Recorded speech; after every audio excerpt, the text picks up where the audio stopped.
Melatih kuntum tumbuh melata, sayang merebah di pohon cemara.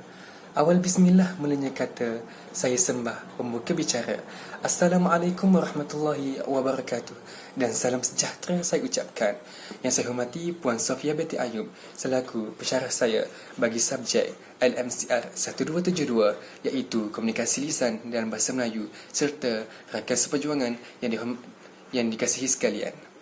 Saya Raja Muhammad Anas Zikri bin Raja Muhammad Amazon A186351 akan menyampaikan ucapan saya yang bertajuk Amalan Gaya Hidup yang Sihat. Dalam era pemodenan yang pesat membangun masa kini, seringkali kita dikejutkan dengan berita yang menyedihkan, yakni berita yang berkaitan dengan masalah kesihatan. Sebagai tamsilan penyakit diabetes, sakit jantung, kanser dan sebagainya. Oleh itu, kita mestilah mengetahui cara-cara menjalani kehidupan yang sihat agar diri kita terhindar daripada masalah kesihatan tersebut supaya nasi tidak menjadi bubur. Pertama sekali, kita perlu mengamalkan aktiviti bersenam dan bersukan sekurang-kurangnya 3 kali seminggu. Contohnya, berjoging, bermain bola sepak dan seumpamanya. Hal ini penting untuk menjamin badan kita senantiasa sihat dan cergas sepanjang masa. Sekiranya aktiviti seumpama ini tidak diamalkan, badan kita akan mudah dijangkiti penyakit berbahaya. Fungsi otak untuk memproses maklumat akan terganggu dan gagal menyimpannya di kotak ingatan dengan sempurna. Justru itu, aktiviti kecergasan memberi banyak faedah kepada kita, bertepatan dengan slogannya, badan sihat, otak cerdas.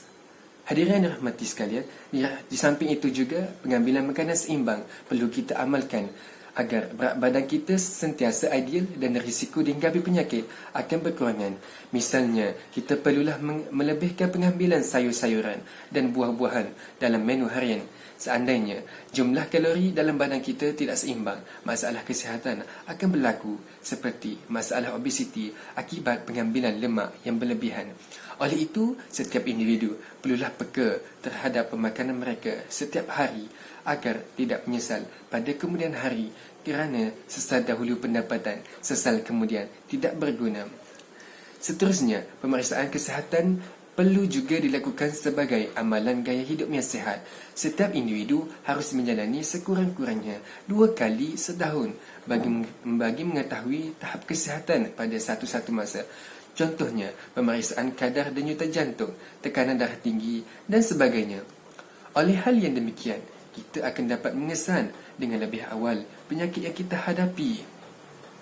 Dengan itu, kita tidak akan bersusah payah mengeluarkan wang yang begitu banyak untuk membeli ubat-ubatan kerana mencegah lebih baik daripada mengubati. Hadirin yang dirahmati sekalian, selain itu juga pengamal gaya hidup yang sihat juga amat mementingkan tidur dan rehat yang secukupnya. Perkara ini sangat penting kerana kita akan kembali bertenaga untuk melaksanakan tugasan harian dengan sempurna. Tidur yang mencukupi bagi seseorang ialah selama 8 jam sehari. Sekiranya seseorang itu tidak mendapatkan tidur yang mencukupi, ia akan menyebabkan produktiviti mereka pada esok hari menurun, malah proses biologi dalam badan turut terganggu. Pendek kata, tidur dan rehat yang secukupnya menjamin kehidupan yang sihat sejahtera.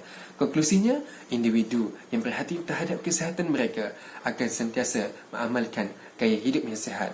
Amalan ini perlu dibudayakan dalam kalangan masyarakat Malaysia agar generasi hari ini sentiasa bertenaga untuk menyumbang kepada pembangunan negara. Sekian sahaja daripada saya. Sekian, terima kasih.